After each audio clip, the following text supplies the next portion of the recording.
आतिफ, अब हमारा सेगमेंट है मेरा कुछ सामान, तो ये बढ़ते हैं जादू लौटा दो। आया ये वहीं से। तो आइए बढ़ते हैं जादू संदूक की तरफ।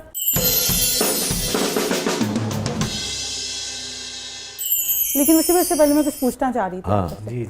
आतिफ, आपने लव मैरिज की थी या अरेंज मैरिज? ऑब्वियसली मेरे जैसा अरेंज हो सकता है।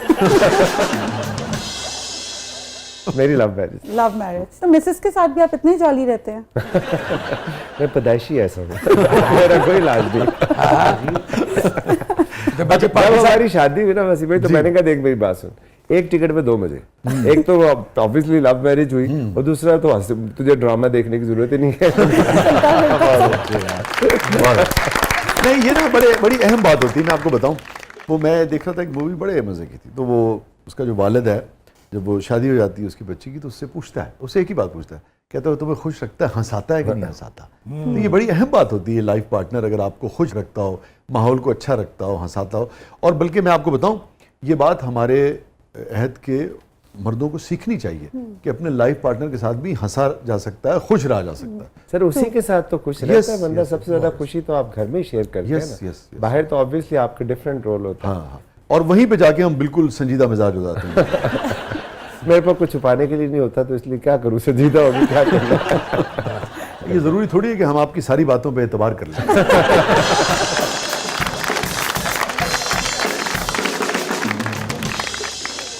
रिदा जी, ये तेरी नानी अम्मा का संगीत काश होता है। अच्छा, इसमें से मैंने हाँ, आप तो यही पकड़ा है। क्या याद आ गया राना आतिफ साहब को? एक आपको मजे का वाकया सुनाता हूँ कि ऑब्वियसली हमारा जब बचपन था तो उसमें घर से बाहर जाने की इजाज़त नहीं होती थी। तो वीकेंड पे अक्सर हम खेलते होते थे, कोई खेल भी रहा होता तो हम तो शुगर लगा रहे होते थे। सो एक इस तरह का दिन आया, तो उधर टाइम ज़्यादा हो गया, तो मैं कोई 2-3 बज गए रात के। अब मैं आया घर, तो जनरली एक कुंडी लगाई होती थी जो कि ज़मीन ने उसको नरम किया होता था, मैं हिलाता था वो खुल जाती। हाँ, हल्का सा। सो मैंने वो लाई, वो नहीं खुली। मेरा माथा टंका, मैं क्या, अगर मैंने बेल बजाई तो फिर मेरी सब ने बजानी है, तो बेल भी बजानी। अब भाई बंदा छोटा भाई हो तो फिर ऐसे ही होता है ना, 4-5 बड़े भाई, 4 बड़े भाई। तो मैं, अब मुझे याद है सबसे बड़े भाई डॉक्टर हैं, उनके घर में हम थे, तो वहाँ पे वो उनको कंटोनमेंट बोर्ड की तरफ से घर मिला हुआ था। तो हॉस्पिटल के अंदर ही घर था। तो मैं बाहर निकला, मैंने चौकीदार से पूछा पेचकस है? उसने कहा सर मिल जाएगा। मैं उस तो चढ़ के ना दरख्त के ऊपर से तो छत पे पहुंचा। वो एक रोशनदान मैंने खोला, उसको साइड पे किया। मुझे पता था स्टोर रूम में इधर पेटियां पड़ी होती हैं। उससे नीचे उतरा, नीचे उतर के जाके दोबारा ऊपर सही दरवाजे से जाके रोशनदान बंद करके वापस आ गया, सो गया। सुबह शोर मचा हुआ है कि यार ये अभी तक नहीं आया, आतिफ किधर गया है? तो मुझ में जो कि तू सो रहा है। मैंने कहा तू सो रहा है? मैं कहा हाँ। तो उन्होंने कहा कब आया तू? मैं कहा मैं तो 9 बजे आ गया था। तो उन्होंने कहा हाँ मैं 1 बजे तक बैठा रहा। मेरे एक भाई ने, तो मुझे तो क्यों नहीं नजर आया? मैंने कहा यार मैंने आपको सलाम किया, आपने जवाब नहीं दिया, मगर नाराज है मैं जाके। बहुत अच्छी यार। रिदा जी, अब कोई और रोशनदान खोल के देखते हैं क्या निकले। सर ये तो लेटा हुआ रोशनदान है। यार ये मजे की चीज है ना? हाँ, सारी स्पोर्ट्स रिलेटेड चीजें खा रहे हैं। मेरा ताल्लुक ऑर्फन में लतीफा से। यार इससे बड़ी मजेदार एक कहानी याद आ गई। अब मैं और समीन जो मुझसे सबसे छोटा भाई है, एफसी कॉलेज में हमारे ट्रायल थे। एडमिशन वहाँ पे हमने लेना था एफएससी में। तो उसको हमने स्पोर्ट्स बेस पे अप्लाई किया, क्रिकेट पे भी और बैडमिंटन पे भी। बैडमिंटन भी खेलते थे अब। समीन क्रिकेट भी मुझसे अच्छी खेलता था और बैडमिंटन भी अच्छी खेलता था। सो वो क्रिकेट में उसका नाम ऊपर आ गया, मेरा नहीं आया। तो बैडमिंटन में अब सेमीफाइनल का मुकाबला और मेरी और उसकी टाई पड़ गई।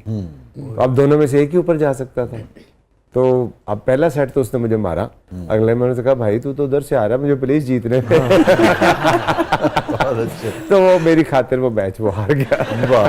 और उसके बाद फिर मैं खैर फाइनल हार गया। ये बताइए कि ये हमारी इतनी आपको पाकिस्तान से, पाकिस्तान की यूथ से, खेलों से मोहब्बत है, क्रिकेट के लिए बड़ा कंट्रीब्यूशन है आपका, सब टीमों का है, आपका भी उसमें एक बड़ा बड़ा हिस्सा है। हॉकी के रिवाइवल के लिए कभी सोचा आपने, ये अभी मेरे जहन में बिल्कुल ये बात आई है कि आप जैसे आदमी को इस पे हम ये रिक्वेस्ट कर सकते हैं कि तवज्जो देनी चाहिए, कितनी अभी भी कितना पोटेंशियल है हमें? वसी भाई बहुत पोटेंशियल है पाकिस्तान में हॉकी पे। मसला ये है कि हॉकी की इमोशनल अपील है, फाइनेंशियल अपील नहीं है। तो उसकी फाइनेंशियल अपील क्रिएट करने के लिए हमें वो माहौल बनाना होगा। देखिए जो स्किल होती है ना, जो टैलेंट होता है ना, वो आपके इन्वायरमेंट का नतीजा होता है। आज आप इस मुल्क में 2000 सिनेमाज बना दें, 5000 सिनेमाज बना फिल्में बनना दें, शुरू हो आपकी फिल्में जो है हॉलीवुड बॉलीवुड को कम्पीट करना शुरू ठीक है। कर देंगे। Environment create किया ना। इन्वायरमेंट क्रिएट कर, सो हमने वो इन्वायरमेंट खत्म करके दूसरा एक बहुत इंपॉर्टेंट चीज़ है किसी भी मुहज़्ज़ब माशरे में कि जो स्पोर्ट्स होती है ना, उसके दो तरीके होते हैं। या तो वो एजुकेशन बेस होती है जिस तरह नॉर्थ अमेरिका में, ऐसे ही। या वो कम्युनिटी बेस होती है जिस तरह यूरोप में।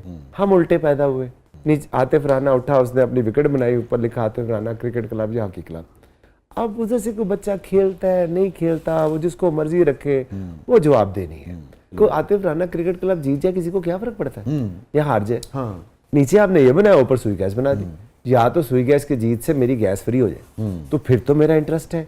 तो हमने कभी उसको कम्युनिटी के साथ अटैच नहीं किया, और ना ही अब ये पहली दफ़ा PSL आपने देखा। और जब पाकिस्तान सुपर लीग जब शुरू हुई तो पूरी कौम जुड़ती है उसके साथ। जब लाहौर खुदा ना खास्ता हारता है तो 3 करोड़ लोग गालियाँ निकालते हैं कि यार ये क्या किया है, क्यों हार गया, मतलब गुस्से में उस तरह करते हैं, प्यार तो वो करते हैं। सो हॉकी का भी मैंने जब प्रेशर है ना उसका, ऐसी सर हॉकी का हमारा मेरे पास एक सोच थी। मैंने उसमें सोचा कि यार हम ना, जिस तरह मैंने क्रिकेट में प्लेयर डेवलपमेंट किया है, मैं हॉकी में करता हूँ, लेकिन उसके लिए ऑब्वियसली आपको एंड टू एंड सोल्यूशन चाहिए। क्रिकेट में मेरे पास एंड टू एंड सोल्यूशन है कि जब हारिस को हमने तैयार हुआ, ऑस्ट्रेलिया गया, सब कुछ किया, हमारे PSL खेला, उसको किसी ने घास नहीं डाली। फिर उसको बिग बैश में जब खिलवाया तो वहां से वो निकल के फिर पाकिस्तान टीम तक पहुंचा। तो हॉकी में मेरे पास ऐसी कोई चीज़ नहीं है, तो उसको मैं क्रिएट करना चाहता हूं कि जिस तरह लाहौर कराची की जो राइवलरी है ना, उसको मैं इनकैश करूं और क्रिकेट का तड़का हॉकी में लेके जाऊं, ताकि आई बॉल्स आएंगे। आई बॉल्स आएंगे तो ऑब्वियसली आपका स्पॉन्सर आएगा, स्पॉन्सर आएगा तो प्लेयर्स की हालत बेहतर होगी। सो मेरा प्लान ये है कि इन 2 शहरों में करवा के उसके बाद आप इनके जो बेस्ट ऑफ द बेस्ट 16, 17, 20, 25 लड़के आप सिलेक्ट करेंगे, और 8 महीने एक इनक्यूबेशन सेंटर में उनका रहना, खाना पीना, everything will be monitored, judged and groomed। तो आपकी, मैं कहता हूँ, within 2-3 years आपकी हॉकी रिवाइव हो जाएगी, क्योंकि इससे आपके जो प्लेयर तगड़े हो, जिस तरह हम करते हैं हमारे हाई परफॉर्मेंस सेंटर में। अभी नईम आपने देखा जो पारा चनार से है, ठीक है। आप मुझे बताएं 2017 में वो ट्रायल देने आया, ठीक है, 2017 से हमारी टीम का हिस्सा ट्रेन हो रहा है, ठीक है। उसके बाद अब ये एक पार्ट है कि आपने उसको रिसोर्स प्रोवाइड कर दिया, बच्चे ने मेहनत की। दूसरा पार्ट जो है ना वो बहुत क्रिटिकल है, और वो बहुत ज्यादा जो है ना, उसको आप कहें कि मुश्किल है करना, और वो है कि शोकेस करना इतने बड़े स्टेज पे। और फिर एक और पार्ट भी है जो बिलीवेबिलिटी के बगैर नहीं हो सकता, कि ट्रस्ट करना। आपने कहा ना मैं क्यों आपके हर बात पे ट्रस्ट करूं, मजबूरी है सामने। नहीं, वो दूसरी बात है। तो वो तुम्हारी वाला है, तुम्हारी। अब जब वो शोकेस किया तो उसने कहा, पूछा उससे समीन ने या शाहीन ने कि कितने स्कोर करोगे, उसने कहा 100। तो उन्होंने कहा नहीं 10 चाहिए, अगर तू 10 कर लेगा ना हमारा 100 है। वो 10 भी नहीं कर सका, उसने 8 किए, ठीक। अगले 3-4 मैचेस में वो नहीं परफॉर्म कर सके। पूरे सोशल मीडिया, हर जगह आपके मीडिया पे बात चल रही है कि ये कर ले हैं, ये क्या कर रहे हैं, और लाहौर का नाम, और फिर उन्होंने फिर आना और मैच फिक्स किया और भेज देंगे। अच्छा, हमने उसको कहा कि बेटा एक मैच तू बाहर बैठ के भी देख। जो टीम ने कहा ऑब्वियसली मेरा तो कोई लेना देना नहीं है उनके साथ। उन्होंने एक बार बाहर बैठाया उसको, उसे कहा तूने बाहर बैठ के देख लिया, अब चल बाकी के मैच तू खेलेगा और सारे अंडे का तू ही खेलेगा। वहां से वो बच्चा निकला जैक्स कॉन्फिडेंस, और फिर आप देखें कि प्ले ऑफ और सारा कुछ। ये जो साथ खड़े रहने वाली पॉलिसी है, इसमें आपका कितना दखल होता है, और ओवरऑल आप के जो डिसीजन मेकर्स हैं, जो टेक्निकल चीज़ों को देखते हैं, उनका कितना दखल होता है कि नहीं हमने तय किया, हमने सोचा, हमने सिलेक्ट किया, अब हम साथ खड़े होंगे? मेरे पे अगर होता ना तो मैंने पुट्टी कलंदर बना दी।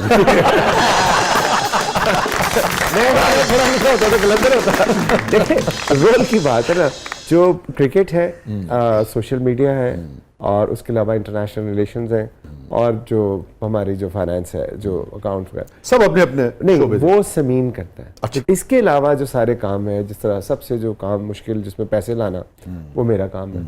स्पॉन्सरशिप लेके आना, पीआर बनाना, ब्रांड क्रिएट करना और सारे लोगों को साथ लेके चलना और इस तरह के इनिशिएटिव लेके आना।